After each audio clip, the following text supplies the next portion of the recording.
Assalamu alaikum and welcome. This is Amani Birth, and this is Amani in the Gambia, saving lives today.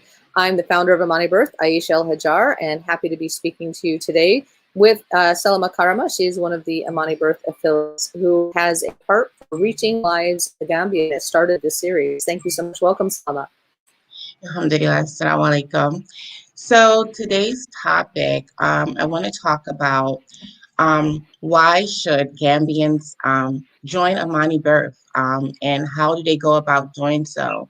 Over the last, few weeks, we've been discussing a number of topics relating to preparation to birth, for birth, and having like a healthy pregnancy.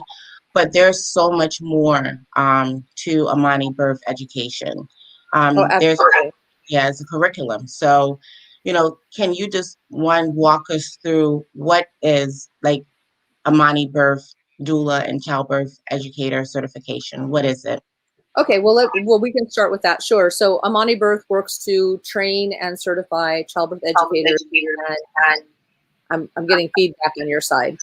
Childbirth educators and childbirth educators and doulas to work in their local communities. So these are people who come to our trainings. They go through about, we call it a 21-hour workshop, but when we do them online, they're more like 35 hours where they get to spend time one-on-one, not one-on-one, but in a classroom with me live online. We go through so many topics ranging, from pregnancy, nutrition, and exercise to knowing your rights. Where did many of the medical routine practices come from? Which ones are, what you might call necessary? Which ones are optional? Which ones are actually harmful? How to have intelligent conversations with your care providers, because knowledge is power. And when you come in and you have knowledge and you have the research to back up your requests, you're much more likely to be respected in the birth room. So, it's really about just, a well-rounded preparation. I think we've said in weeks past, like, don't be a woman who expects the doctors to be the knights in shining armor. Like, you need to take care of yourself first and foremost. Yes. If you have a complication, alhamdulillah, our doctors are there to rescue us from that. But most births are not complications, and most births won't be complicated if we take care of ourselves to be healthy in this pregnancy and we're prepared for this pregnancy. Don't go to the hospital too soon. You go there when it's really time to give birth. The sooner you're there, the more likely we are to, start pushing interventions on you because we want to get you in and get you out. It becomes a conveyor belt. We really want you to know, how to be really well prepared and go there when it's time. Yes. So you can go there, have a baby, and get out of there. Get out of there. Hospitals are places for sick people. I don't want you there too long, So at the end of the day, it's a well-rounded package. And as a childbirth educator and doula, you're equipped with the knowledge and the skills to support the pregnant and expecting families, I should say, in your community, both moms and dads for that matter, and the grandmothers and the aunties and the uncles and everybody surrounding her, getting her really ready for that birth and making informed decisions, So it's a very, when you play that role in your community, you're empowering other people. First of all, you're empowered, and then you're empowering other people. It's huge. Changing lives. It's changing lives. Yeah. Yeah, we call this saving. Like you said, with awareness. It starts with awareness and then knowledge, and then preparation and support. But we're missing that knowledge piece right now. We're trying to bring awareness. We're missing the knowledge. Awareness. Without the knowledge, you don't have the proper preparation. Without the proper preparation, you're just you're sucked into whatever happens. Birth shouldn't happen to you. You should be giving birth. It's an active event. So we want to train women in the local communities to be able to support that so that they are actually out there perpetuating, women who give birth instead of be delivered. There's a totally different experience of giving birth versus being delivered. And we often talking about how when a woman turns her body over to the medical professionals without having any type of awareness, they make decisions for you that you have to live with. The outcome will be left to you and your family to live with. And in Gambia, unfortunately, many women, they're not even able to live with the outcome. They're dying, And I know last week, subhanAllah, we talked about, birthing positions and the importance of being upright during labor and during birth. And we talked about reducing, women, the number of C-sections, but we didn't even talk about episiotomies. And this is that's huge. that many women are not talking about. We're hearing a lot about the women who are dying, the babies who are dying, but what about the damaged women? The women Yeah. who do make it out alive, but they're damaged. And they don't even want to talk about it with their Well, husband. physically, mentally, emotionally, all of that, right? All of it, you know. I want to say something about episiotomies. In general, I will say that episiotomies is an outdated practice. It's when it's applied as a matter of routine. And in fact, the World Health Organization says that across the board, not more than 10% of women should be receiving episiotomies. When we do more than that, we are actually causing more damage than more harm than good. I don't know Gambia's practices. I would imagine, just based on what I know of other African countries and countries similar in socioeconomic status, probably episiotomies are pretty routine, which is not necessary unless I don't know. I also don't know the female circumcision status in Gambia as well. Right. So if we have a high rate of stage 3 and 4 female circumcision, where the female genitalia has been severely altered to the point that you need to be cut to have your first intercourse, then you need an episiotomy at birth. But if we're talking, I don't know what the population practices are in Gambia. I haven't done the research. I don't know if you looked into that or not. But we talked about that, and it's common for at doing some point. To what extent is it? As the Prophet ﷺ talked about, is it just a little bit of trimming of the clitoral hood, which would be a stage 1 female circumcision, or is it stage 4 where the labia has been removed and the genitalia is completely altered? So at what where are we at with that? Right. I'm not exactly sure, but that would be a good talking point for women to have that awareness. Like, where do I stand? Has this, does this increase my chances of having an episiotomy? Should I be expecting this? And if you are expecting it, how do you prepare for it? And be aware of the outcome of it and how you're going to have to heal from it. I think at least be aware of your status.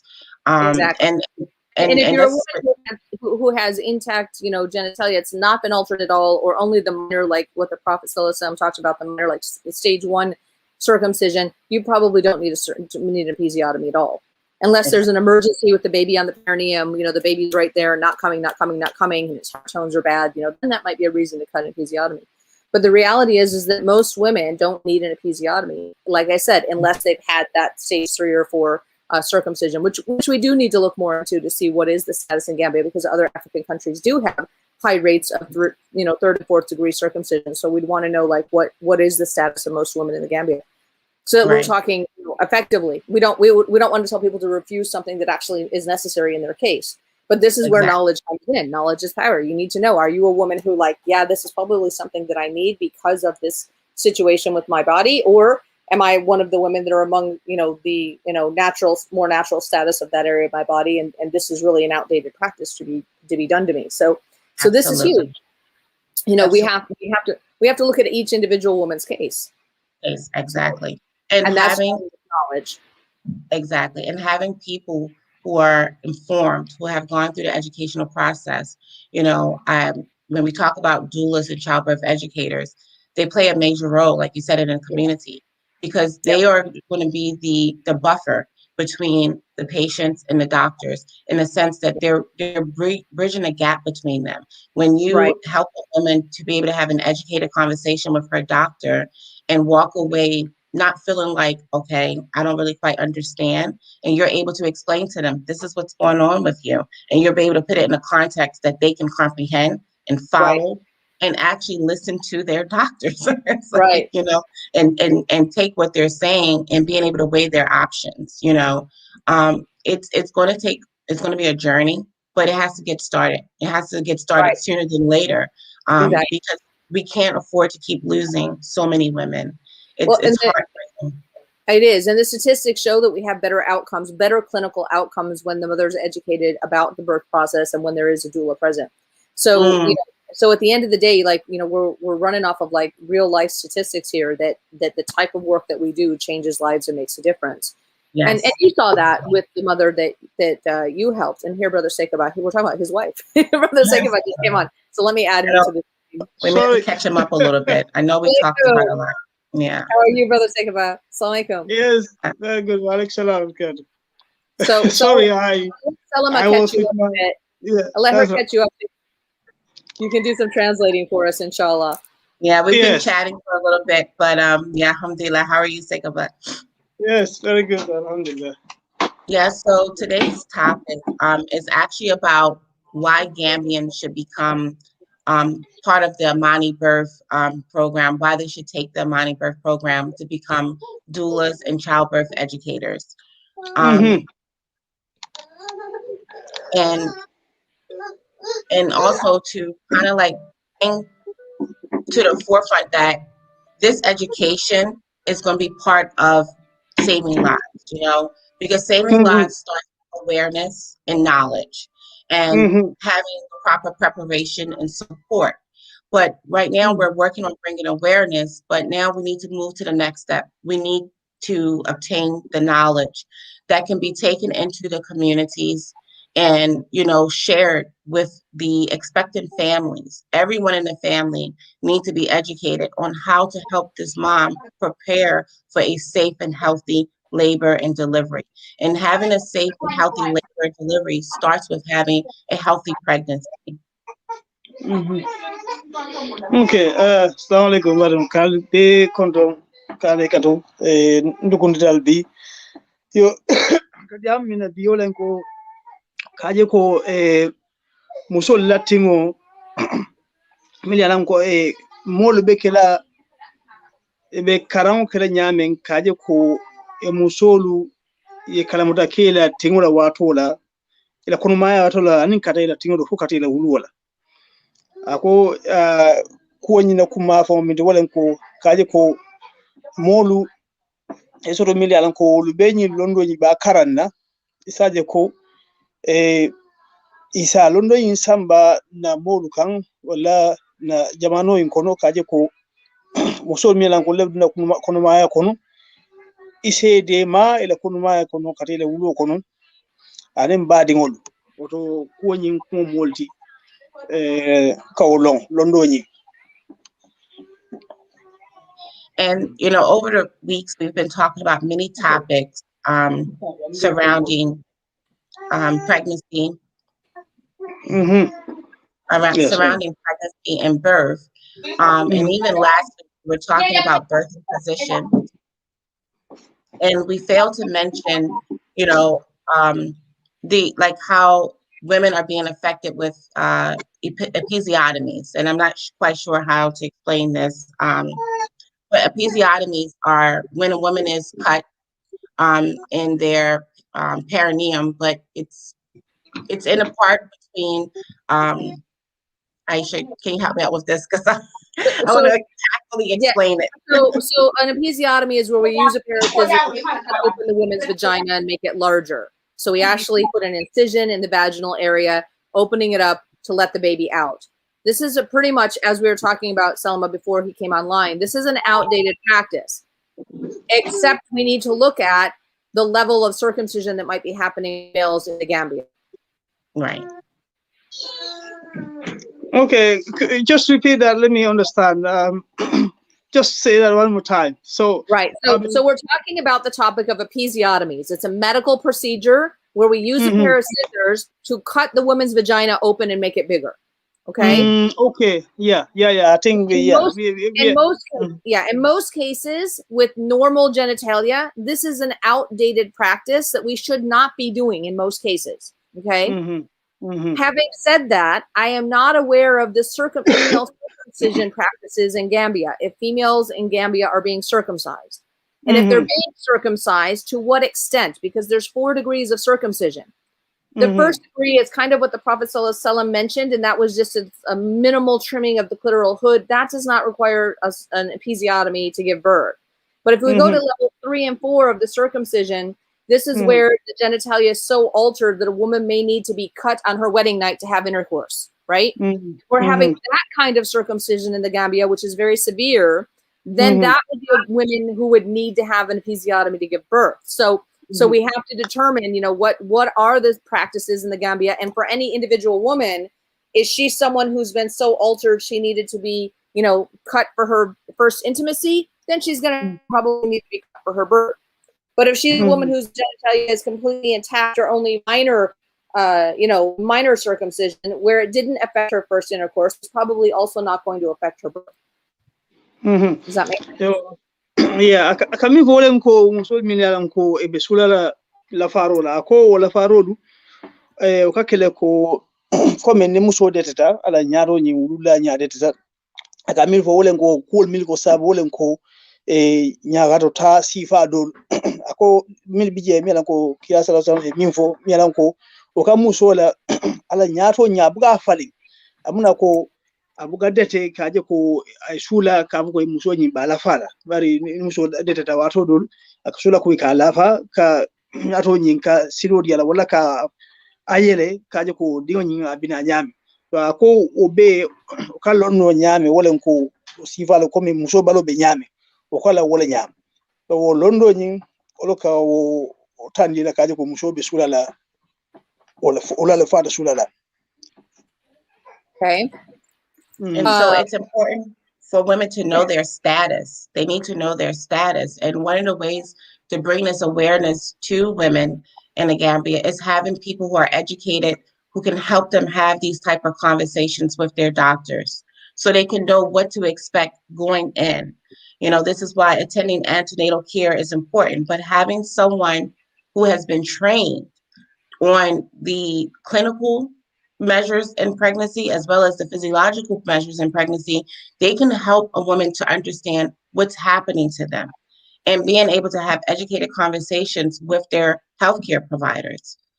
So this is another topic, you know, when women are going in for antenatal care, they should have this conversation with their doctors so they know what to expect going in.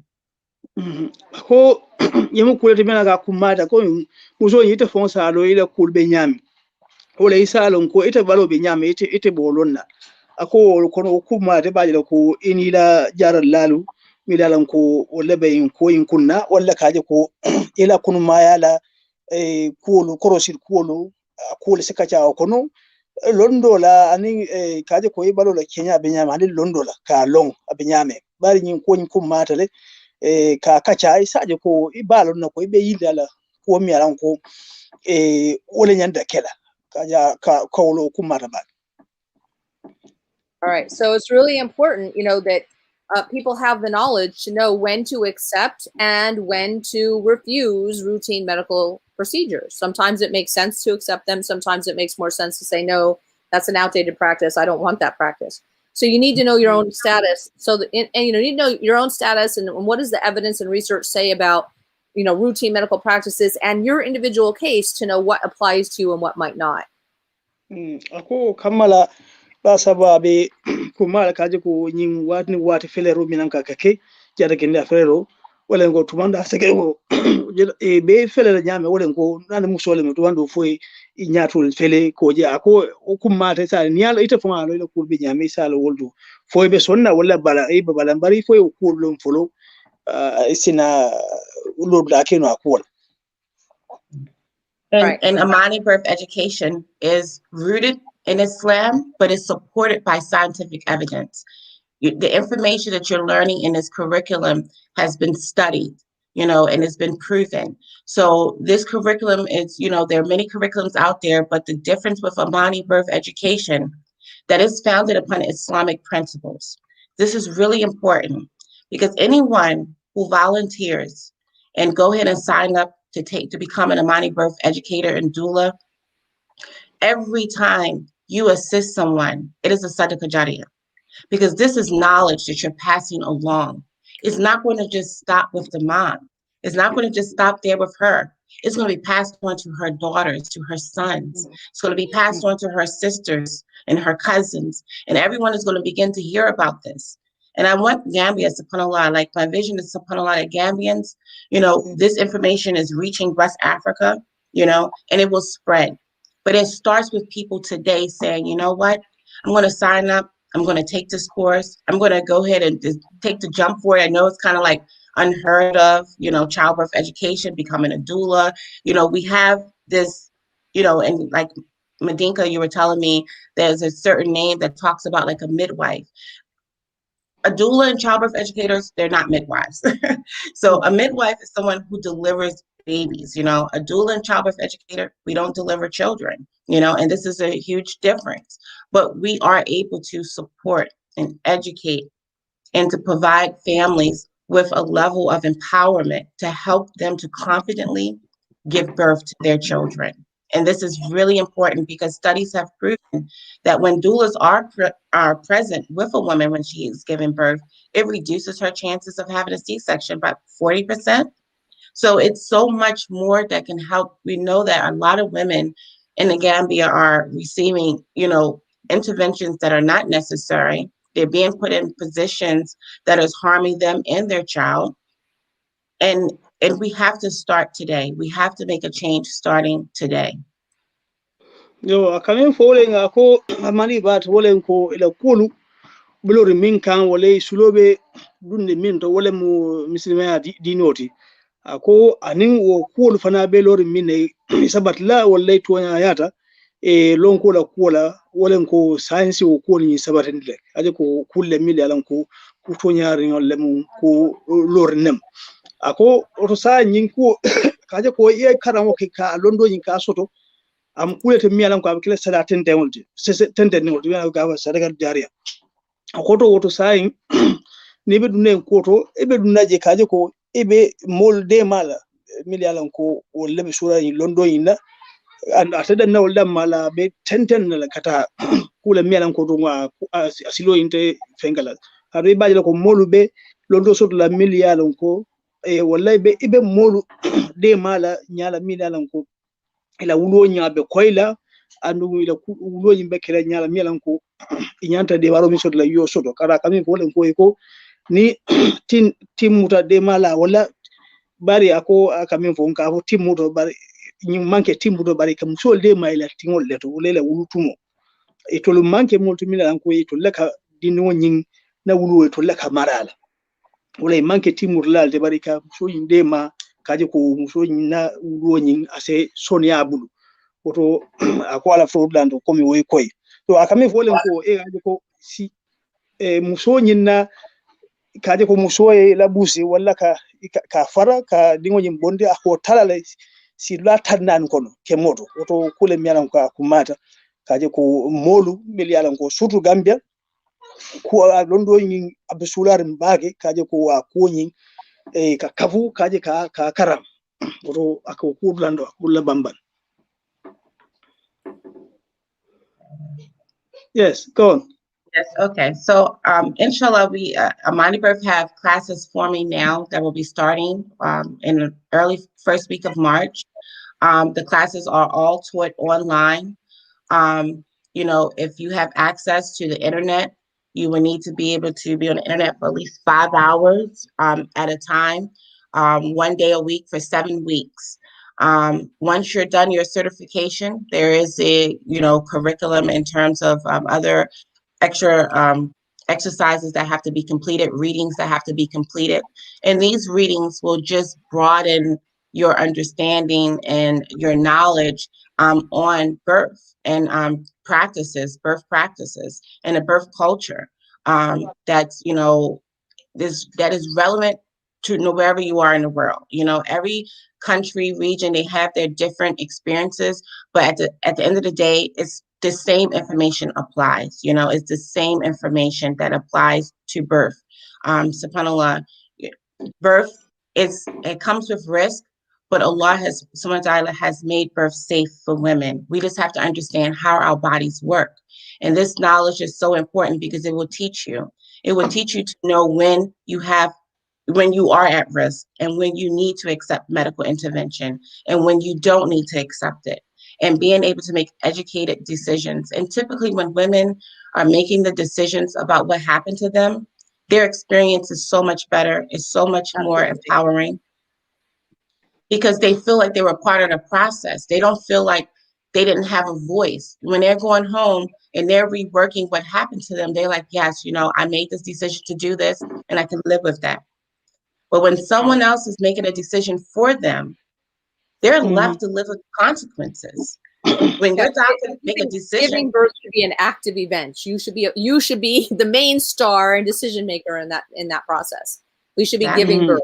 Absolutely, giving birth is different than being delivered.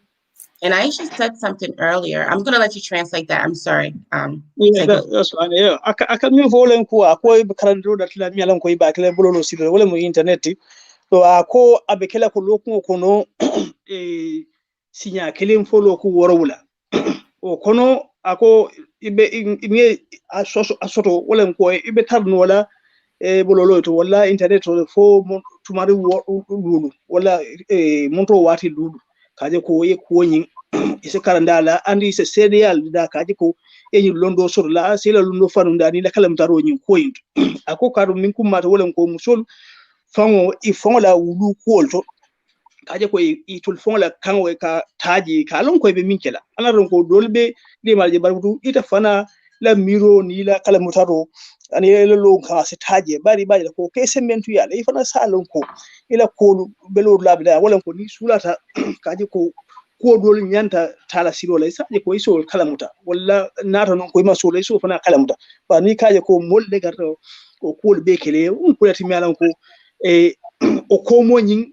ite sinata ro kono barbutu o manke kuti mialan ko ita fongle o lon kangol ta ba kumata ni londo nyin kaje ko musolu ke sementu ya ke fan sementu ya nyin ko nyin na londo ina kumata ba o ngamira jim kulati mialan ga kumata silugo momo ya kata dawda e bije dunia fanna dawda e bije se karanoji de kamin ko roybe sula mina wala ko internet ka karamo nyingi.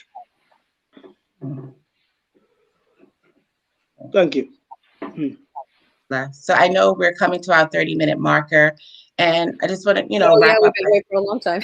Yeah, we've been I know, but inshallah, we'll be back next week to talk more, encouraging people to register for the classes and talk about, more about what they can expect and learn in any topics. If people are interested and want to hear us talk about certain topics related to birth, and pregnancy, send us a message. We want to hear from you all. We want to help, and spread more education, more awareness. But we need people to take this course so they can be, directly impact the communities that are in need. We're here virtually, but we need people on the ground who have this knowledge and this education to assist the families, because it's really important. We're losing so many mothers. We need to pass the torch and let you carry it forward in your communities. Yeah. Like the AMANI Birth Gambia page, as well as this live Facebook Live. Share it with your friends and people, especially around the Gambia. Sign up for the workshop if you have the mental capability and you have good internet and you think that this is something you want to do in your workshop. Sign up for it. Get the free ebook. I'll put that banner up now so that you guys can see it. You can get the free ebook. It should be right here below us. You can sign up for that for free. But like I said, share, sign up for the free ebook. I already put in the chat the link to the signing up for the workshop. Watch the AMANI Birth Facebook page. I believe Selma has some flyers that she's going to put out with some special promotions for people in the Gambia and specifically. So watch the Facebook page for that. Obviously, to take this training, you do need to have good command of English. Okay, because you're working with me, I'll be the one that will be training you. So we really need you to have good command of English in order to take the course. So you can translate that if you want, but if they need the translation, then I probably won't be able to work with them. So I think that's mainly. I mean, you might just have to break down your American English to their level, even though they. I know. Yeah, inshallah. Inshallah. Yeah, may Allah help us with this. If we have enough people that are in the Gambia that are interested, we could do a special class just for the people in the Gambia. Which, to be honest, I prefer to do, because we can really because if you join the March class, you're joining with people from all around the world, which is great. But if we can get a group of Gambian women, a group of at least 5 to 10 Gambian women who are willing to do this now, I would love to do a special session for them, because then we can dig deep into the actual issues in your country. Really, because you have special needs, and I would like to be able to dig into those. And in order to do that, we would need to have a Gambia-centered class. So I would love to do that. Selma, you can take the lead on coordinating things. You're my lead person for the Gambia. Yeah, and absolutely. And I would say, even if the Gambians who are in the diaspora who want to take this class, they can take it. They can also sponsor someone in the Gambia to take it. Absolutely. You can sponsor someone in your family who who have who are able, who have the ability to complete the process and be an influencer, a changer. We're talking about being changers in the birth culture of the Gambia. This is not going to happen overnight. But even if we start with one family, one woman, saving one life, it matters. It matters, starting with one family. So and I just want to say, you know, it's not a free training. It does have a price tag attached to it, but it's greatly reduced for the Gambia. On top of that, we're offering a special 2-for-1, bring your friend, each of you pay 50%. Or like she said, if you're, you know, someone who has financial means, you can pay in full, and that will sponsor somebody else to have the class completely free with a 2-for-1. But I want people who are committed. Like, I want you to be there every class and be committed. Don't just take it, you know, for the sake of taking it. If you're going to take it, I want you to do something with it. I need go-getters. So I need people who are really interested in making a change. Yes. So if that's you, please get in touch with Selma, and we can, you know, go from there, inshallah. Yeah. Thank you. You can reach us through our AMANI Birth page, and, you know, we're following up. We're talking to people. People have reached out to us. They are interested. Good. There was a young woman who reached out to me. She said, I have the internet access. You know, I can do it. I would love for her to be in a class, you know, with someone else who are also from Gambia, because we can again, also offer payment plans. No, I mean, it's just a matter of preaching the information, but I'm sure there are plenty of young ladies, young women in Gambia who be, you know, willing to do this, because at the moment, obviously, it is, I mean, it's a catastrophic state of, you know, women dying. This has never happened in the history of the Gambia. Just, I mean, recently, you know, a young lady from Sika just died because of, you know, some of the basic things, really. I mean, things that could be avoided. For instance, in loss in blood as a result of blood loss. So obviously, I think this is very, very important. Whoever is going for it, you know, is more than, you know, it's worth more than it, because you are going to save human lives. So it's very, very important. So really, I mean, we will encourage all our sisters to invest in it, and then take this very seriously, because we need men. And I will say this, Brother Sakaba, I will say this. It is much easier for a woman to do this if she's supported by her husband, or by her father, or whoever her male counterpart is. Because if they're against it, then it makes or they don't understand it, or they think it's a waste of time, then it's going to be difficult for her to do it. So it is important, you know, take class. I have men who have taken the class, but it's more than that. It's really about the men have to support it. Medical workers also take this class. I have obstetricians that take this class all the time. You're on my screen, Amani. I have medical workers who take this class all the time. Doctors and obstetricians take this class, and they learn as well. You don't have to have any medical background. You don't have to. I was listening to one of your interviews with a lady from, is it Saudi Arabia? She's just saying that, oh, I don't know. When she was coming, she was having that prejudice of you never had that medical background, so why? Right. You don't need to have a medical background, right? You don't need to have a medical background. But people with medical background also benefit. So this is key. You know, if you know nurses, midwives, and doctors who are interested in looking at things from a different perspective, we want them too. That's huge. Yeah. And they can sign up for our program. They can sign up. They can join in and have this enlightenment. I don't know anyone who's walked into AMANI Birth and walked out without being changed.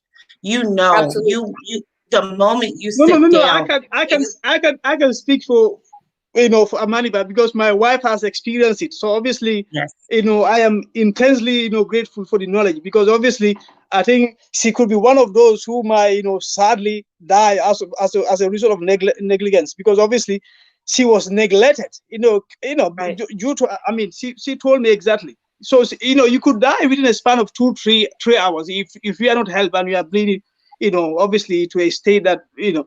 So I think it's immensely important. So I think we will have to leave it here, because it's 35 minutes now. No, it's 35 minutes. Okay, I know we can talk about this all day. I know. Okay, next week, guys. I love talking to you. We'll see you next Monday, inshallah. Inshallah. Thank you.